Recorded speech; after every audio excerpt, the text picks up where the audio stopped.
What's up guys? 2:30 na ngayon dito sa Japan. At ako ay maglalakad-lakad muna kasi ako ay nababagot na sa bahay. Ang tagal ko tawagan sa work. So, lilibot muna tayo sa ating kapaligiran. Malamig yung simoy ng hangin, pa-winter na. Tayo, baba muna.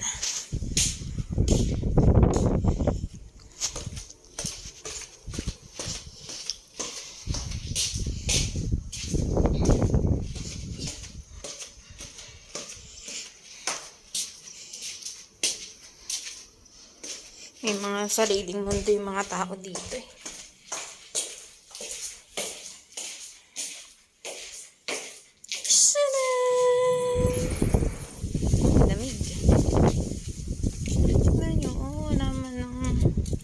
Naglalarong bata.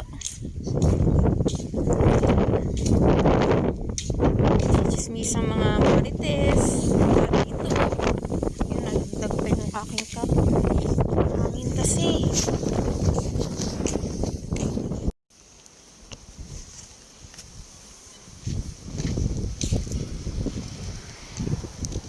Tignan natin kung saan tayo makakarating.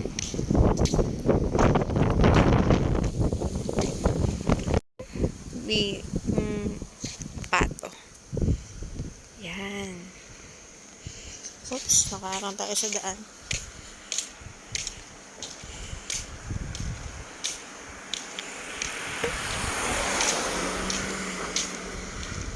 Ito mga apartment dito. Isang araw, may mga Pinoy ako ditong naririnig. May bata din. Dito. Doon kami sa pangatlo. Ito siguro yun. Mga may Pinoy.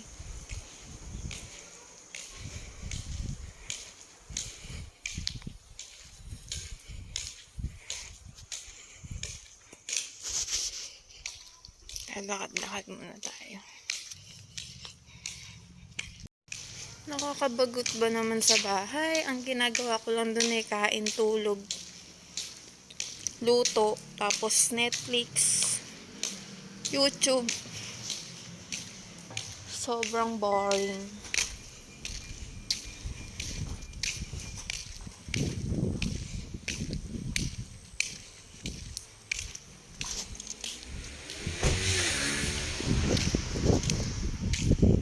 Dito. Tingnan nyo. Lapit kasi sa parang mambundok yan.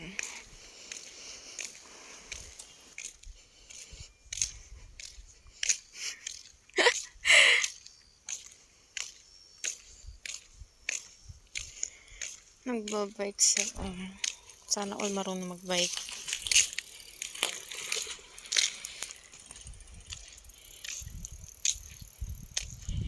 Dito kahit tanghaling tapat hindi ka may initan kasi mo yun ang lamig ng simoy ng hangin. Ayun bundok, kita nyo? Ayun.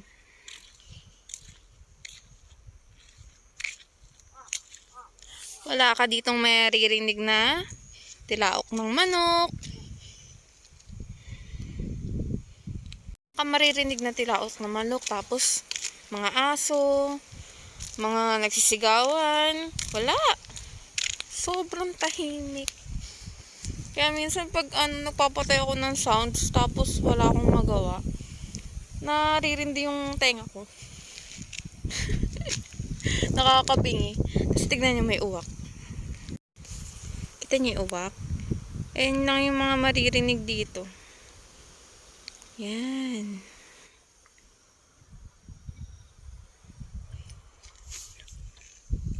Lakad ako ng lakad, no? Tapos pagbalik ko, hindi ko na alam yung daan. Ay, sakura! Sakura! Sabi ni Perding, meron daw dito eh. Merong pagong daw dito na maliliit minsan. O, diba? Natubo na yung mga bulaklak. Ibig sabihin yan, Oh, 'di ba? Natubo na yung mga sakura. Ibig sabihin yan, magwi-winter na dito. Dito tayo sa ilog. Tulay kasi to eh, itong dinadaanan ko. Tulay ito.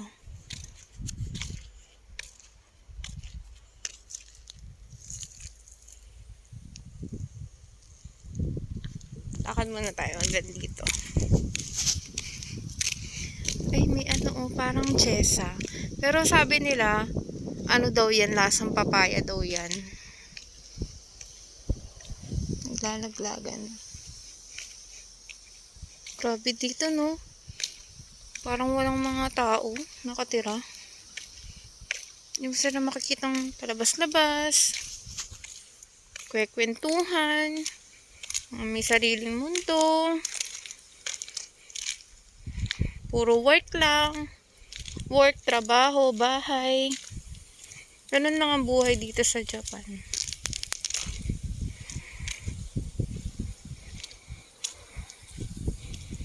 Malungkot din. Kung wala talaga yung mga mahal mo sa buhay, malungkot. Di katulad sa Pinas na napakaingay, napakagulo. Inis ng daan dito. Kita nyo ba?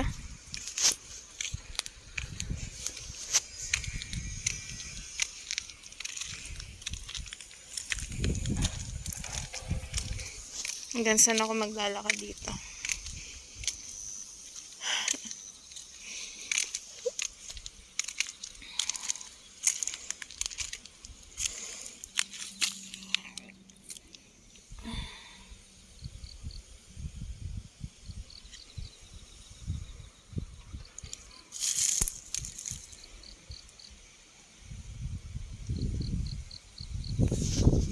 May ano oh. Ano ba yun? Kita nyo? Saan ba ako nakaan? Ayun oh. Uwak ba yan? Hindi ko alam kung anong tawag dyan.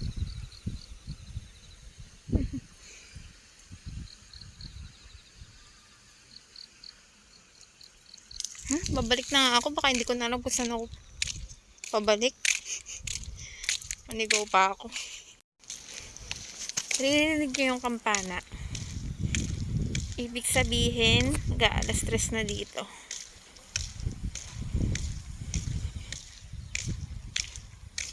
Kakain ko lang eh. Sabi ko hindi na ako kakain pero kumain pa rin. Hirap tignan ng bunganga ako. Kaya, naglakad-lakad muna tayo dito para matunawan.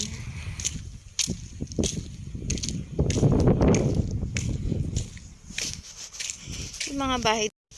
Ito yung mga bahay dito guys. Oh. Wala kaming mahanap pa na bahay. Dapat may mahanap na kami ng bahay sa December. Masikip na sa bahay. Anak pa si Ebs. Tapos magkakababy pang dalawa. Kay CD at kay Ebs. Tapos pagdating pa ni Chloe. Wow, may palaruan dun oh. Pwede ko dyan ipunta si Chloe pag andito na siya.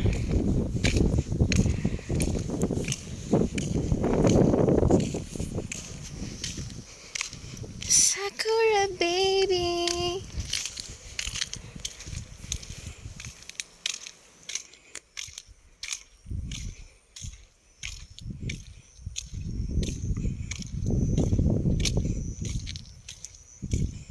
Kuha tayo ng isa lang. Isa.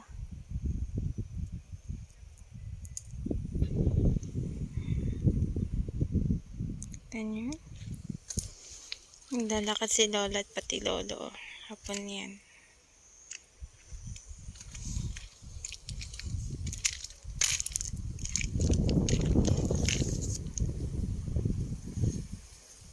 Ang bango din ng sakura. Amoy na daisy.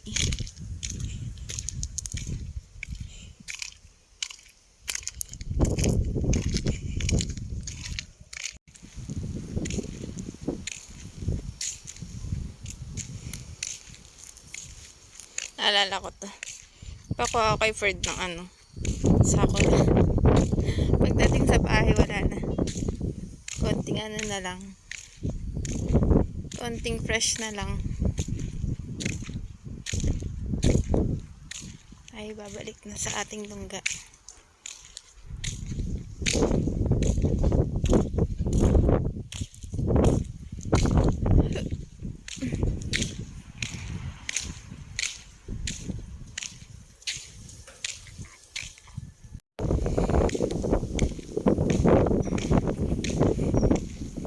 Ano pa dito? May space pa.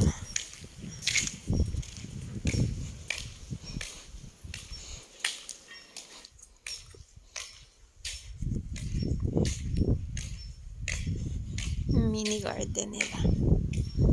Cute naman.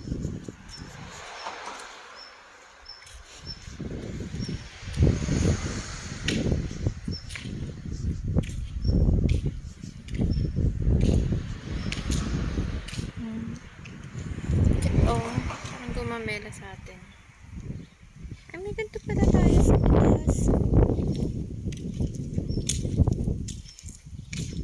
Pinapala din sila. Pinoy yan, nakatira dyan pag may ganyan. Sa amin din may ganyan eh, sa taas. Tinanim nila. Kamote naman yun. Dito walang kangkong, bihira lang may kangkong dito. Tapos wala ding alagang aso. Bawal. Gusto kong dalhin dito sila happy kaso mahal daw eh. Dito din pag pag kinukuha yung basura, ganyan. Nakanet. Nakanet dapat ang mga basura, hindi pa kalat-kalat, hindi nililipad. At diba, ganyan malinis ang Japan. O, tignan nyo, ang linis din ang kalsada.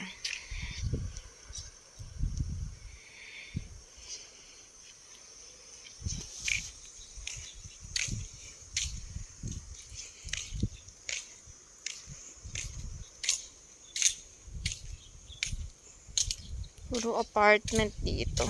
Parang mga condo ba na.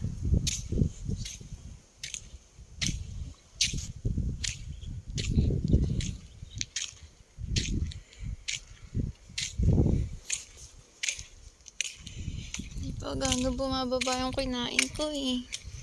Lakad pa tayo. Namang magawa at may pasok si Perding. Kaya ako lang muna mag-isa dito magagala.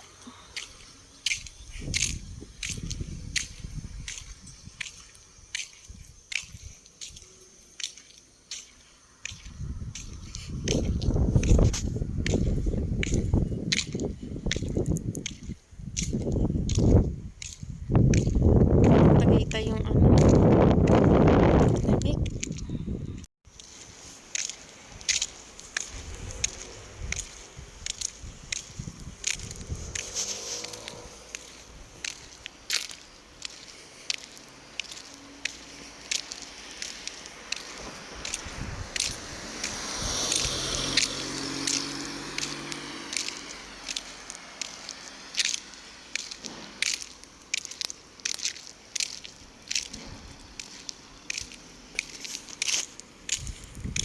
Ano makwento sa inyo?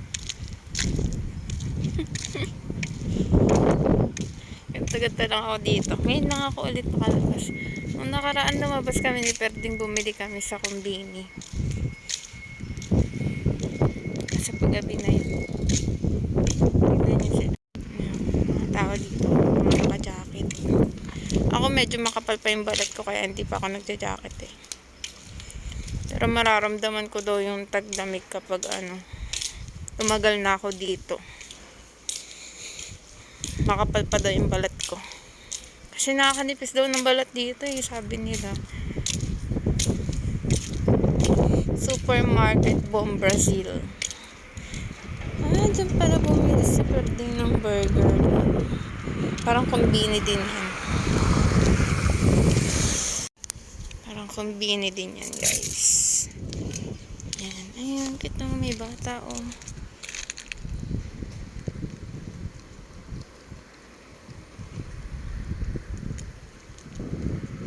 Beauty.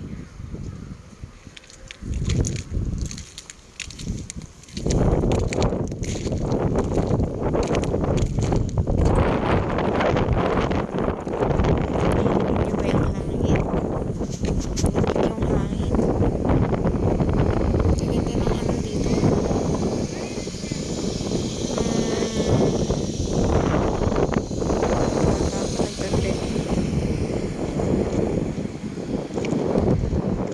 Bahay. Dapat may mga ganyan man lang kami makita. Pagka December.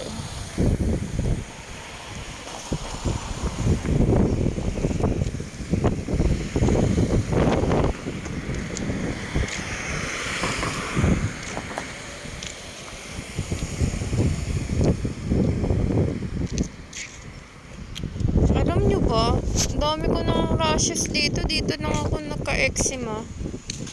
Kasi, ano daw, naninibago daw yung balat ko dito. Tignan nyo ang aking rashes. Ang dami dito. Yan. Daming yan. Tapos dito pa. Naninibago daw yung balat ko.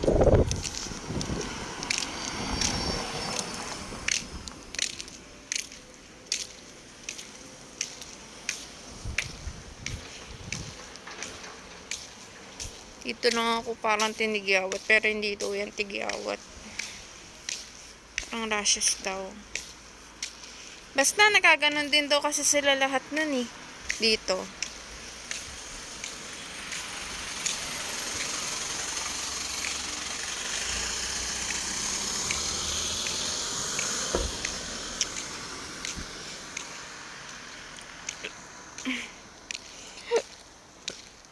So,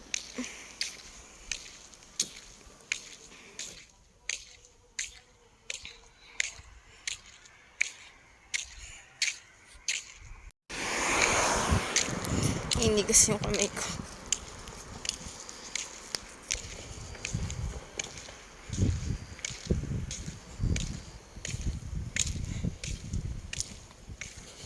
So, babalik na tayo sa aking mangga. Kikita niyo yung mga nalipad. Yan na yung maingay dito. Para mga uwak.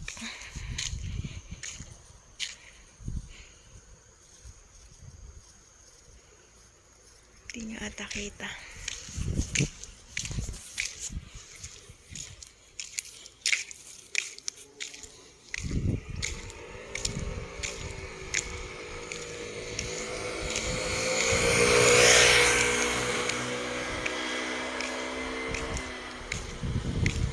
Yan ay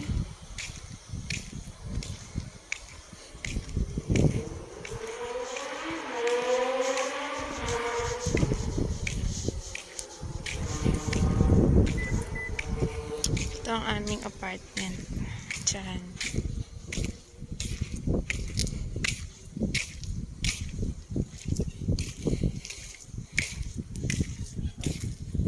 Sasakyan ni Shin. Tapos yun kay Evs. Tapos na tayo.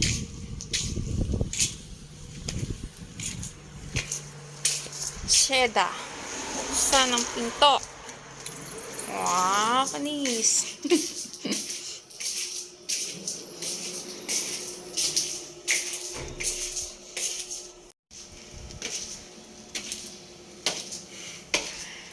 Minsan gusto ko nga dito mag-jogging. Kaso wala akong kasama. Hindi ako sanay.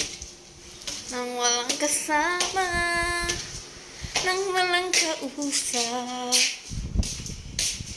Kaya, ibabahagi ko na lang sa inyo ang aking kasalanan dito. Char. Eme lang.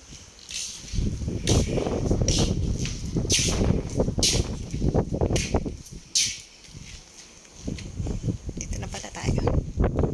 So, yun lang for today. Today's vlog.